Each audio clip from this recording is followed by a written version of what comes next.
Take it all. Take it all. You're going to pollute and kill people? All right. See you later. Great. This is down in Latin America. A little Latin America update for you. The president dissolves Congress in Ecuador. It's called good. The president dissolves Congress in Peru. It's called bad.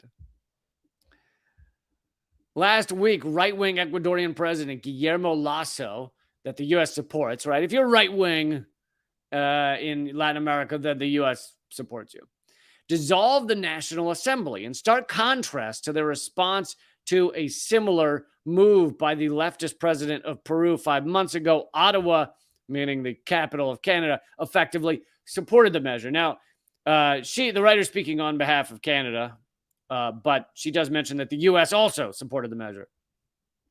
As he was on the cusp of being impeached over corruption allegations, Lasso dissolved the National Assembly. He called on military leaders to endorse his initiative, sent police to take over Congress, and cut internet connections to the legislature. The constitutional provision Lasso cited to dissolve the National Assembly has never been employed before, and it allows the president to rule by decree for 6 months, though elections need to be held within 3 months.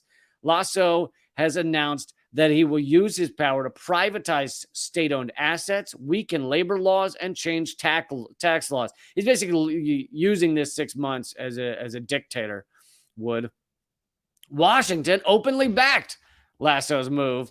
U.S. Ambassador Michael Fitzpatrick noted the government of the United States respects the internal and constitutional processes of Ecuador. We will continue working with the constitutional government, civil society, the private sector, and the Ecuadorian people. Now, of course, the U.S. had the opposite stance when this was done in Peru. The Peruvian president disbanded Congress because now he did it for different reasons in many ways than what's being done in Ecuador. In Ecuador, you have an actual corrupt right-winger. In Peru, you had a left-winger, Castillo, who many were turning against him, including the liberals, and he knew that they were going to impeach him on bullshit charges.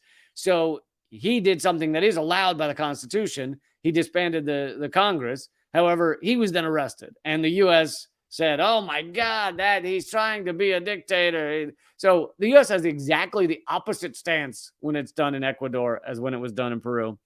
Former Bolivian President Evo Morales contrasted the reaction to Lasso's move and a similar effort by the leftist Peruvian president. Morales tweeted, to avoid prosecution for corruption, Lasso has dissolved the Ecuadorian Congress with the excuse of internal commotion. 5 months ago, he accused Pedro Castillo of being a coup leader for doing the same thing.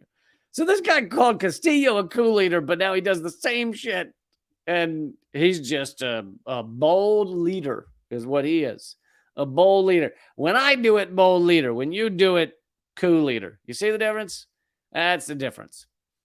So yet again, we see the U.S. and Canada caught up in immense hypocrisy as they support any right-wing government that is willing to privatize assets, that is willing to give away the resources, like a yard sale to corporations. Just, take it. What's the price tag? That $5? Make it 5 cents. I don't care. Take it all. Take it all. You're going to pollute and kill people? All right. See you later. Great. Any right-wing leader that's going to sell off assets to corporations, the U.S. is right behind him, endorsing them. Any left-wing leader who does the actual opposite, nationalizes resources so the profits can go to the people. The U.S. Not just endorses coupping them, but generally helps figure out a way to coup them. Nowadays, it's done more with lawfare. It used to be done more with bullet fare. Bullet fare.